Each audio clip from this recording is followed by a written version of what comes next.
This is Andy Gutierrez from StarWars.com, and you are listening to Coffee with Kenobi with Dan Z. This is the podcast you're looking for. This is Vanessa Marshall, Harrison Dula from Star Wars Rebels, and you're listening to Coffee with Kenobi. Joining us today for a cup of coffee to discuss Star Wars Visions is the Coffee with Kenobi animation expert and one of my best buddies in the galaxy, Drew Taylor. Drew, welcome back to the show. Thank you so much. I'm so happy to be here. Is this on the main feed or is this a Patreon episode? That's really my big question. This is the main feed, man. Yes. Nothing but the main one for someone of your caliber, of your ilk. I love it. I'm so happy to be here and to talk about Star Wars Visions. It seems like a really cool, exciting property, and I can't wait to hear what you thought about it, because we haven't really talked that much. I think we texted a little bit when the trailer first came out, but we haven't gone into depth. So this will be a new conversation for both of us. That's right, exactly. And I we always try to find ways that you and I can collaborate, because we just have a good time chatting, no matter what the topic is. But it turns out that Star Wars is a good vessel for Coffee with Kenobi. Now, before the trailer started, back when we had they had the big breakdown of all the things coming from the world from Disney, Star Wars, Marvel. They had all, that big shareholders meeting, and they introduced this idea of Star Wars Visions. What was your initial reaction to the concept of this project? I was very excited, because I've always thought this would be a great vessel for some kind of offbeat animation. I'm honestly very surprised that there hasn't been like a Pixar Star Wars movie by now or something like that. So I always thought it would be great. I've had an idea that you could do some kind of like Miyazaki style Star Wars thing. So just knowing that they were teaming with some of the most exciting animation studios in Japan, which is I think what they said at the shareholders day thing, but didn't actually disclose what studios were doing them, and then to find out what the studios were, it's just it's really cool. I was very excited, and then obviously seeing this has me even more excited. Yeah, so when I first heard it, I thought, okay, and this sounds cool, it sounds interesting, but to me, like, I don't know much about anime. I saw Vampire Hunter D. I've seen like some of the Akira. Classics. Right. Yes, absolutely. But of course, there's something of a cultural disconnect, I think, if you're not completely used to what anime is and what it's about. So I'm hopeful that you'll be able to explain kind of sort of what anime is and how is it different from traditional American animation, I guess. Yeah.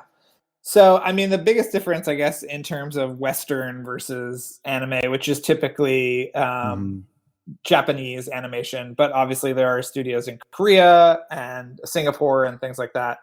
But anime is sort of typified by mature themes, more adult subject matter, sort of a reluctance to put animation in a kiddie box. Although certainly there are tons of Japanese animated films that everybody can enjoy, like all of the Miyazaki movies, which I would be very surprised if you and your family have not watched at least one.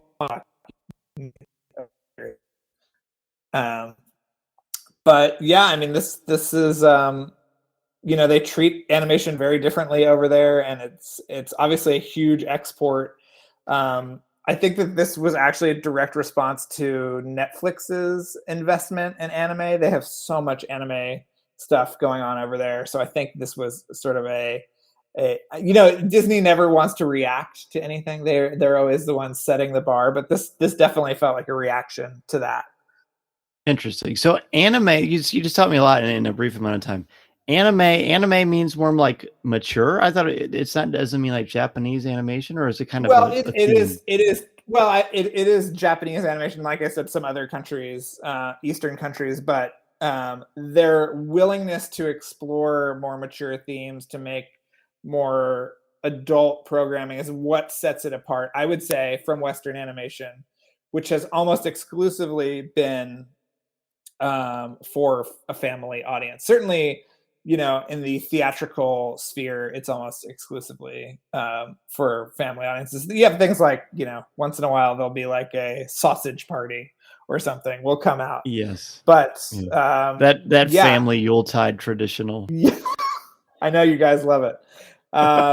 So yeah, I mean, that is it. I think you're going to see that kind of maturity reflected in the stories that are in Star Wars Visions. And yeah, I mean, it doesn't seem like a kind of watered down version of anime at all, especially with like I said, the studios that they partnered with are really exciting. And so, yeah. So that's okay. That helps. So I want to read a small excerpt from James Waz, the executive producer and Lucasfilm vice president of franchise content and strategy. What he says on StarWars.com is that Lucasfilm is partnering with 7 of the most talented anime studios in Japan to bring their signature style and unique vision of the Star Wars galaxy to this inspired new series.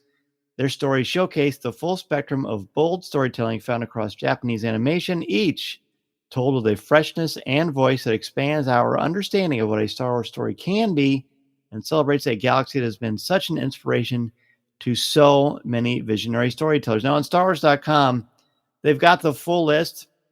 So when this originally airs, if I'm understanding this press release correctly, all of them are going to drop at the same time, and you're going to have the shorts in original Japanese, and then you're also going to have an English dub. So not only do we have an amazing series of animation studios, but these casts are pretty spectacular. I guess let's talk about the studios originally. You talked about how there's some really good studios. I kind of fill us in on maybe what some of these studios have done before and what they're known for. Right. Well, I think the one that is probably or the one that is probably the most I guess well known to Western audiences maybe is Production IG, and you will know them, Dan, because they did the little animated section from Kill Bill Volume 1. Oh, really? Yeah. Cool. So they did that whole thing, and then obviously they've done things like Ghost in the Shell and Fooly Cooly, which is a sort of cult anime series. But yeah, I think they also did part of the Animatrix. Do you remember that? That it was like an anime. Yeah. Mm-hmm. Okay. So yeah, they've done things like Jinro the Wolf Brigade, which people love and had a really cool live action remake a few years ago. Miss Hokusai, which is a really wonderful drama that came out a few years ago. They're just great. So I think that is probably maybe the one that people will know more if you've never seen anime or only intermittently seen anime, just because of their work on Kill Bill. So that's the one that I'm very excited about as well. We have Geno Studios, which has done a bunch of stuff, a bunch of television series over there, but it's still relatively new. They did 2, I think.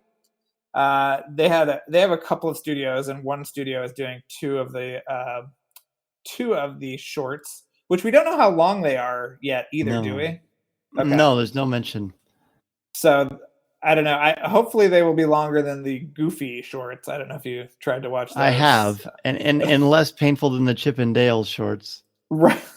I like the Chip. You don't like the Chip and Dale shorts? I love them, but they are bonkers. They are bonkers. I know. Mason and I love them. They are loony, but really entertaining. Yeah, they're really fun. Very French. Kind of reminds me of you and I when we hang out. It really is. We are always hiding walnuts from Pluto and all sorts of other things.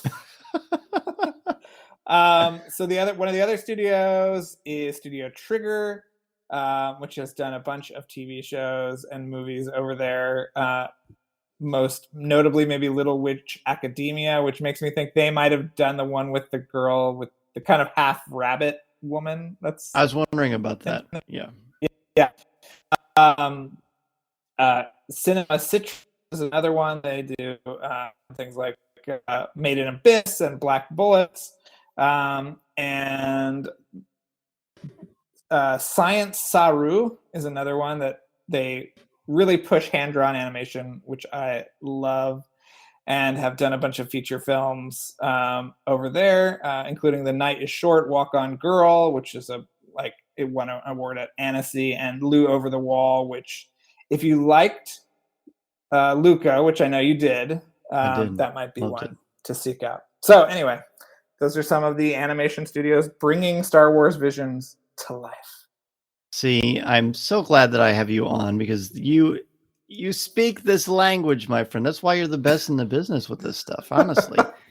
So not only is this outstanding, but the voice cast, the English dub cast, I mean, we've got like Lucy Liu, Joseph Gordon-Levitt, Bobby Moynihan, Tamira Morrison, Shelby Young, Mark Thompson, Neil Patrick Harris. The list goes on and on. Gosh, who else? David Harbour is on here. Henry Golding. I mean, there is there anybody that jumped out and you're like, wow, they really raised the bar here. Well, I mean, seeing that Boba Fett was coming back and Tamara Morrison was voicing him was very exciting to me. Yeah. Bobby Moynihan has been like a great Star Wars. You remember the bombshell that I dropped for Coffee with Kenobi with him? That's right. I was just gonna say that. Yeah. It's a lot of like people who George are Takei. What? George Takei as well. Yeah, I mean, it's a great. That's what I also like is like the kind of Japanese element is in there even in the English language cast, like Kerry Hiroki Tagawa, who people will remember. He's been in so many movies, but he's so awesome. He's in the English voice cast, but obviously still sort of representing Japan in a cool way. I don't know. I think that's neat. But yeah, I mean, I just saw Shang-Chi last week, so Simu Liu being a voice in one called The Ninth Jedi is very exciting. But yeah, they lined up. I mean, all the Japanese actors are amazing too. So I don't think you're going to get a bad deal regardless of what language you watch this in. So agreed. And how will you watch it initially with the Japanese and then watch the English dub later, or how will you do it? Yeah, I'll probably watch the Japanese first and then do the English dub. It's a lot easier to watch the English dub because you don't have to, if you're like doing something else or, sending emails or something, you can kind of keep a better eye on it. But I'm really excited. I just can't wait to see them all. Yeah. And I do wish that they would sort of sparse them out, but it sounds like we're just going to get a big dump of Star Wars anime goodness, which is fine. So what we have done tonight is we have come up with, I have asked Mr. Taylor to come up with a top 5, and I've got top 5 things we love about this trailer, things that kind of blew us away. Now my list is in, least to most. I just picked 5 things. I think we're going to have some overlap. We might, but we'll have different ways of explaining it probably. Yeah. So why don't you go first? Give us, if you can think really quickly on your feet, and I know you can. Yes. Think of which one maybe has the least weight to you, but still is great. Well, maybe just seeing the slave one back in action. I know that it's not. What is it called now? We don't have a name. It's just Boba Fett's ship. Boba Fett's ship. Yeah. Okay. That's just what it is seeing right the now. slave one in animated action. I mean, that Boba Fett came from the animated section of the Christmas special, which I think is on. Isn't it on Disney Plus? It sure is. Yep. So, I really love that kind of cyclical nature of returning to Boba Fett in animation, and I think it's great that we're getting hyped up for his show in December. So, I mean, that'll be here before we know it. I'm sure we'll be recapping those. Hopefully, you'll have me on. Maybe me and Clayton can come on and recap the. That's right. Boba Fett show, but I think we can do that. Yeah, that was maybe my least important. I just wrote these all down, so this is really a train of thought. But yeah, what about you? Interestingly enough, I just wrote them all down, and it seems like I do this a lot with the Bad Batch too. I find that the first one I write down is my favorite, and the second one I happen to write down is my second. It just kind of seems to organically happen because whatever pops to my head first. Okay. But the one I wrote down last, which is my number 5. And I only picked this one. I feel like it's sort of a cheat because it's like the one that everybody is pointing to, and which is great. Obviously, I like to try to find a different approach, but it's hard to avoid the image of that that samurai Jedi taking the saber sort of out of the scabbard. Yeah. It's related to these great questions, our friends, the Def Prawns on Twitter have been talking about, is that like a Beskar scabbard or what is it? I don't really know what it is, but I'm pretty sure this is the samurai warrior that we're going to get a novel about in October as well. Oh. I believe it's the Ronin. I think this is the Ronin. At least it appears to be that way. What time period is that novel supposed to be set? Is that High Republic? I don't. It's revolved around this character. So Interesting. So whenever it's called, the Duel. It's called The Duel. Star Wars Ronin: A Visions Novel by Emma Miyoko Kandon, if that's how I pronounce it correctly. Yeah. That's very cool. Yeah, it's very exciting. So I didn't realize that this was part of a larger consumer products initiative, but I should have assumed that. As it turns out, that works well in the Lucasfilm Disney world. So I as far as I know, that's the only thing. So I think this character, and this is just pure assumption on my part, I mean, the look is great. I mean, I think we know the image I'm talking about. It's on StarWars.com. It says Ronin, voiced by Masaki Terasoma in Japanese and Brian T in the English dub. And that episode is called The Duel. But it's just a really nice looking image. Well, that was on my list too. I mean, it was just basically black and white Star Wars stuff. Yeah. Obviously, I think it's really cool because George Lucas was very inspired by Star Wars. I mean, rewatching Hidden Fortress, it's like, oh my God. It's crazy. He literally lifted giant chunks sort of verbatim from that. Yep. And Kurosawa made many famous movies in black and white, like Seven Samurai and Ran and High and Low.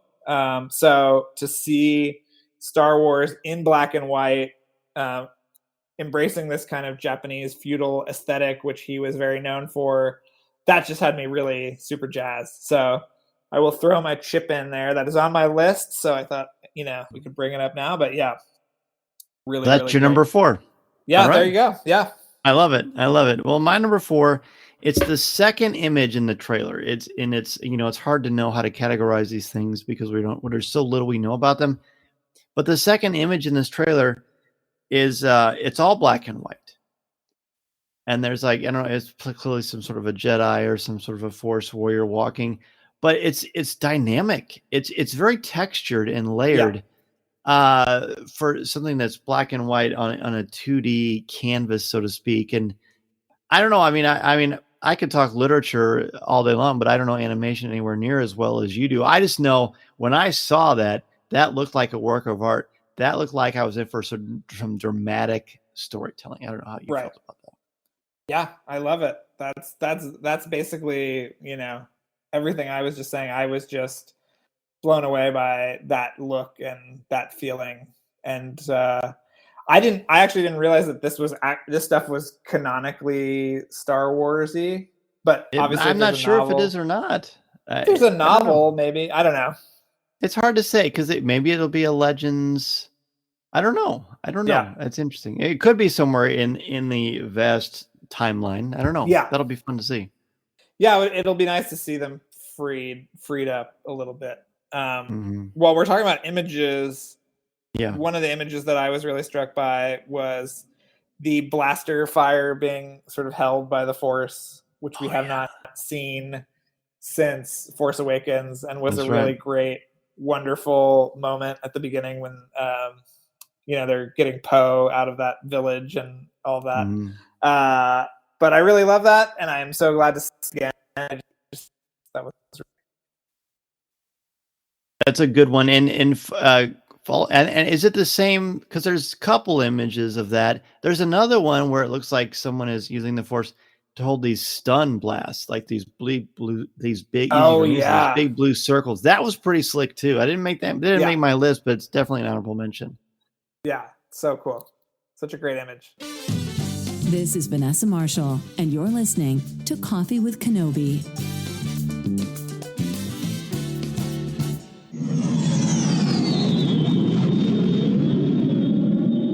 With travel beginning to open up and Walt Disney World and Disneyland reaching full capacity, this is the time to book your Disney World vacation with MEI and Mouse Fan Travel. Their signature service and expert advice will help clients maximize their vacation, time, and dollar. I use Becky Menken and MEI's incredible services all the time, both for family and for travel for the show, because of their no cost, no obligation quote when you use the service. Plus, they proactively adjust a booking if the rate goes down. Literally, I will wake up one morning and I will get an email from MEI saying that the price went down, and I will get a refund sent to my credit card right away. I don't have to do anything. They help your family enjoy everything Galaxy's Edge and the Disney theme parks and the cruise lines have to offer. Can help you plan every detail and always share invaluable tips. That's for Walt Disney World, Disneyland, the Disney Cruise Lines, or other cruise lines. It doesn't have to be Disney related. They literally can help you plan a vacation anywhere on the planet. Be sure to go to www.coffeewithkenobi.com/mousefantravel and sign up for a free no obligation quote to any of the Disney theme parks on the planet or any vacation that you have in mind. You'll have the best vacation possible and help out me and Coffee with Kenobi in the process. The next one I have on mine is the villain. I'm not talking about the creepy old guy that is referred to as the Elder. Although Mason's convinced that's like a Japanese version of the Emperor, and it very well may be. I mean, that's as good a guess as any. But there's an image of this, it looks like a Sith wearing some sort of a unique armored mask with a red lightsaber, of course. And then behind him, it looks like a tie similar to the one that Darth Maul had in the Phantom Menace. So I don't know who this villain is or what he's like, but I feel like creating a really cool, unique, authentic Sith red lightsaber wielding villain in Star Wars is very difficult, because when you've got Darth Vader, you've got arguably the best movie villain of all time. Kylo Ren is certainly no slouch either. That design, just purely the design of Kylo Ren is stunning. Certainly some Japanese influence on that. So when I saw this, I thought, wow, they've done it again. I don't know who this is or what's going to happen with the story, but that's a great look. Yeah.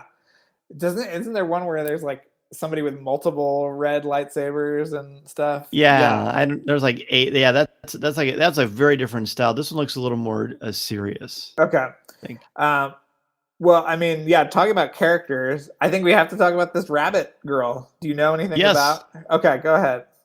I don't know anything about it. I just think I thought this cute. Is definitely anime. Yeah, it's cute, and I think in the live action movies of late, they've had an annoying tendency to replace a creature character with a droid character.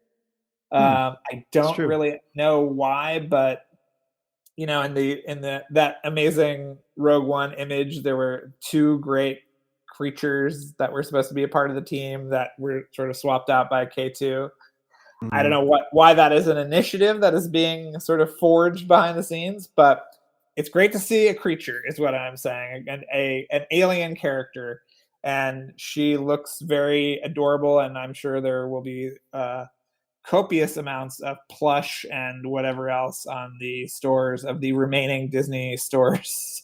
You know, the shelves of the remaining Disney stores in across the country. Maybe Batu will sell one. Yes. So the second one on my list, I wrote one word and I wrote bonkers. Okay. The whole thing looks crazy, like in the best way possible. Like it's, of course, I think anime, at least for me, the narrative sometimes can be a little tricky to follow, because I think there's just a lot more going on. Storytelling wise and culturally than a lot of us folks are used to. And I think that's great. I think it should push those boundaries of storytelling. This is clearly going to do that. But I watched it probably 4 or 5 times. And every time I watched it, I kept thinking, I feel like I was watching a tennis match. I'd never seen tennis before in my life. Like it was sort of hard to follow, because there's a lot of different splices of stuff going on. They're showing a lot of snippets of a lot of great examples of what we're going to get to see on Disney Plus with Star Wars Visions. But it blew my mind that Star Wars blew my mind. And I love that. Yeah. I mean, we've been watching Star Wars for, 40 plus years.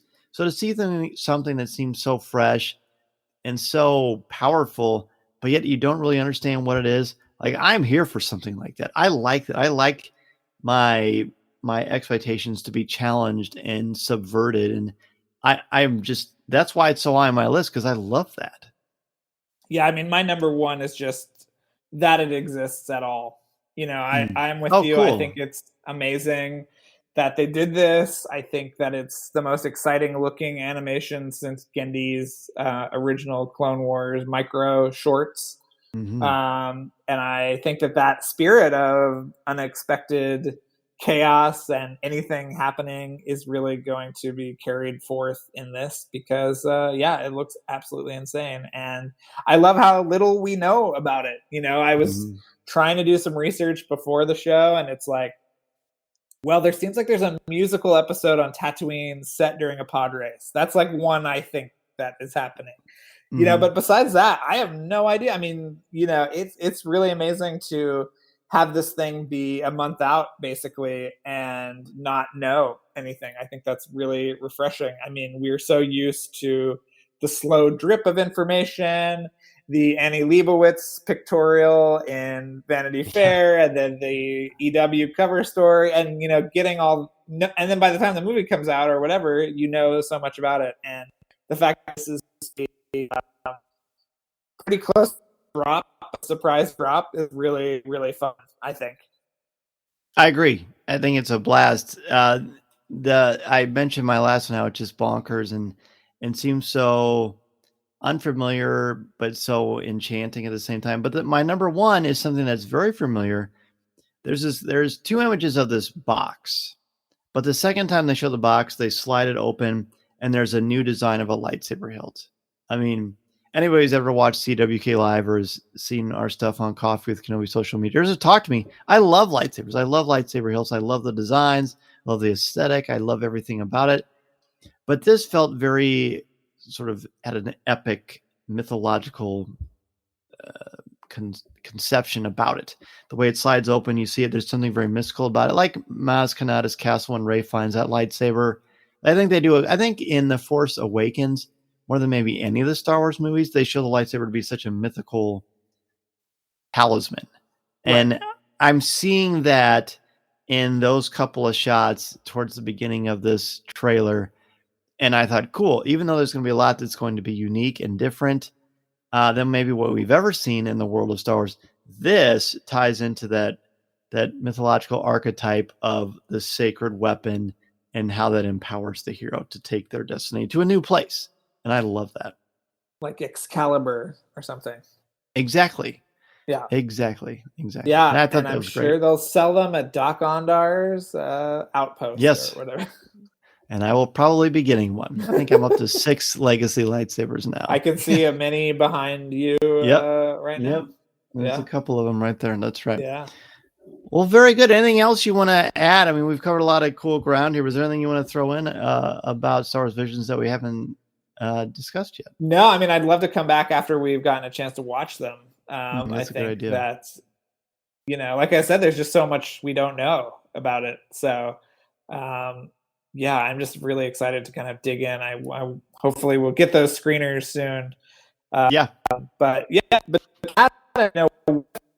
Really exciting time, I think, for animation on Disney Plus. You brought up the Chippendale Park Life, which I think is fabulous, and it's just really, really great to have so much different animation available to you. Yeah, it's great. I'm very, very excited. It's fun. I've always wanted to ask you about this. We got just a few minutes left. What was it that initially, was there like a Disney film or an animated short, or was there a certain thing, like what roped you into animation? And because it's certainly one of your love languages, how did you fall in love with animation? Well, I think it was the fact that I grew up at a time when Disney animation was coming back in a big way. I remember camping out to watch Lion King, when I would have been 10 or 11, so I mean, it was just such a big deal, and it came back in such a big way. And, I talk about this on Twitter a lot, but that animation studio, the satellite studio in Florida that was part of the theme park, was such a profound thing. Getting to walk through there and see people animating. And, I did a backstage tour one time where we painted our own cell and had one-on-one time with some of the animators and stuff like that. So yeah, I am just constantly in awe of it. and obviously just love it to death. And and Pixar was coming up around the same time too. I mean, Lion King was 94 and Toy Story was 95. I mean, you cannot get a kind of more important nexus of cool animation stuff happening, so it was just one. And Aardman too. I mean, I think about growing up at that time and seeing all this stuff the first time, seeing Miyazaki for the first time, dubbed My Neighbor Totoro put out, but animation was the same and it was still amazing. And I just can't think of a sort of better time to come of age and to fall in love with animation than when I did. So I think that's really it. I mean, Little Mermaid, Beauty and the Beast, Lion King, Aladdin. I mean, that is what studio wouldn't dream to have 4 movies like that in a row. I mean, it's unbelievable. It's unbelievable. Yeah. And even the stuff on TV, Darkwing Duck and Gargoyles and all of that stuff I was super into. And Gummy Bears. DuckTales, obviously. Mm-hmm. It was amazing. It was an amazing time. There was so much being invested in the kind of infrastructure of animation here and abroad that, I'm still obsessed with it, obviously, to this day. I think that was it. That was what kind of lit the spark, to use that Last Jedi terms. Yeah. I was going to say, thank you for doing that. That's great. I've always wanted to ask you that, and I thought this would be a good forum. Listening to Coffee with Kenobi, you are, with Dan Z, the podcast you're looking for. This is...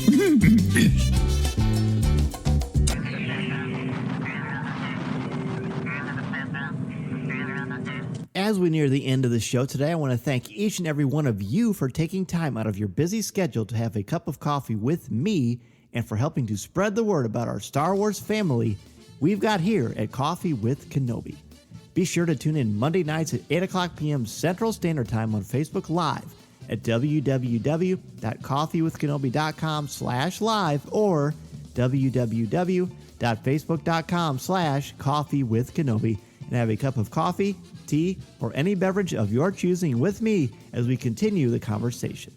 To join us in the CWK Cafe, which is our Facebook group, and share your Star Wars thoughts, comments, reviews, and opinions in a family-friendly, spoiler-free place that is also drama-free, go to www.coffeewithkenobi.com/community and be part of the conversation, talk about this week's show, or just talk about some Star Wars. We have a lot of fun and you'll make some new friends as well as catch up with longtime friends along the way. I also want to thank all of the new and longtime members of the CWK Alliance and let you know how much I appreciate your help and encouragement. If you want to join the CWK Alliance, go to www.cwkalliance.com and sign up today. Not only will you help out Coffee with Kenobi, but you also get access to CWK Pour-Over, the exclusive weekly podcast not heard anywhere else. It's a great way to support and help out the show, and 10% of your monthly contributions go directly to the St. Jude Children's Hospital to support the incredibly important work they are doing to help these brave children and their families. Plus, contributors at the CWK All-Star level can watch a video podcast of CWK Pour-Over hosted by me, Tom Gross, and Corey Clubb. Feel free to reach out anytime if you have any questions. In addition to being part of the community on Facebook, please don't forget to visit our website at www.coffeewithkenobi.com for Star Wars news, announcements, reviews, videos, and so much more. If you have a question for me or just want to share your thoughts on the air, feel free to email me at danz@coffeewithkenobi.com and I'll share them on the show. You can also connect with me on Twitter at Mr. Zaire, MRZEHR, or on Instagram at DanZareCWK. There are also a lot more ways to connect with me and Coffee with Kenobi on social media. Follow us on Twitter and Instagram. Give us a like on Facebook at facebook.com/coffeewithkenobi. Check us out on Pinterest or subscribe to our Coffee with Kenobi YouTube channel. On our YouTube channel, you can find Facebook Live video, different interviews throughout the years, highlights of video coverage throughout the Coffee with Kenobi history, and the audio podcast itself. You can order my book, The Star Wars Book, which I co-wrote with Lucasfilm's Pablo Hidalgo and Cole Horton, on Amazon, Barnes & Noble, Target, Books A Million, Walmart, or anywhere books are sold. You can also find my writing on Coffee with Kenobi's website, as well as StarWars.com, where I am an official blogger there, and on IGN, where I contribute occasionally to articles about Star Wars, as well as other popular culture topics. If you are considering starting a podcast or a blog, let me know how I can help you get started and make your creative vision a reality. Be sure to check out danzmedia.com and we can get the process started. I am also available to come to your school, conference, business, or organization to talk about how to tap into your strengths and help you bring out your very best. I want to inspire you to be inspired so you can take that first step into a larger world. Thanks as always to our Coffee with Kenobi sponsors, especially MEI and Mouse Fan Travel, our travel partner and your one-stop shop for all things Walt Disney World, Disneyland, the Disney Cruise Lines, or anywhere on the planet you want to go on your vacation. Please go to www.coffeewithkenobi.com/mousefantravel to book your magical vacation and help support Coffee with Kenobi in the process. If you like the show, please tweet out that you're listening, share it on Facebook, or invite your friends and family to tune in and share a cup of coffee with us. And if the Force is especially with you, please take a couple of minutes to rate and review the show on iTunes or Google Podcasts. Every review makes a huge difference and helps to spread the word, and I can't thank you enough for your help, for your support, and your friendship. I love so much being a part of this wonderful Star Wars community, and I can't thank you enough for all that you do for me and Coffee with Kenobi. Well, Drew, thanks, of course, as always, for being on Coffee with Kenobi. You have a ton of great work that's out there. You are a must-follow on Twitter, naturally, with your kind, altruistic manner on the social media platform. And let everybody know about where they can find you there and all of your great podcasts and all of your work. Oh, yeah, sure. Yes, you can find me at Drew Tailored, like a tailored shirt, on Instagram and Twitter. And I feel like I am more diplomatic than Dan is giving me credit for, but I will still. You are. That's great. You're the best. And then you can listen to me on Fine Tuning, which is part of the Jim Hill Media Network, and also Light the Fuse, which is a podcast dedicated to all things Mission Impossible, which is still going strong. We have some amazing guests almost every week. And if you are sort of into Mission Impossible, but like other things, I think it's a really great sort of look at filmmaking in general, because we talk to every kind of like strata of person in the production. People like Brad Bird, who I'm sure you guys are familiar with, but everybody down. We had the aerial cinematographer who jumped out of the plane with Tom Cruise untold times for Fallout. That's how granular we get. And everybody has amazing stories, so it's really fun. And we did a mini-series earlier this year about John Wick, and we're about to do one for Top Gun Maverick called Light the Fuselage. So, check it out. It's a lot of fun. Please, I kill myself on this stupid podcast. So no, it's great. It shows, honestly, like it's clearly the best mission. Not only is it the best Mission Impossible podcast, but I think what's important for people to know, and you're very good about not tooting your own home, but you should. It's like a master class in how film is made, like all aspects of film. I feel like I've learned a ton about movies because of Light the Fuse. Well, we're just so excited to talk to everybody too. I mean, we love these movies so much, and they're such technical marvels too that I feel like cinematography is just amazing. Like, we're just in awe. These movies take so much, and they're working so hard on these next two, and we'll be there for all of it. So come on by. I love it. Can't wait. Well, hey, thanks again, man, for being back on the show. Thank you so much for having me, Dan. We'll be back. I want to be back for the actual Visions premiere. Let's do it. You will. You definitely will. This podcast is not endorsed by the Walt Disney Company or Lucasfilm Limited. It is intended for entertainment and informational purposes only. The official Star Wars website can be found at www.starwars.com. Star Wars, all names, sounds, and any other Star Wars related items are registered trademarks and or copyrights of Disney and their respective trademark and copyright holders. All original content of this podcast is the intellectual property of Coffee with Kenobi unless otherwise indicated. This is the podcast you're looking for. There's no one here.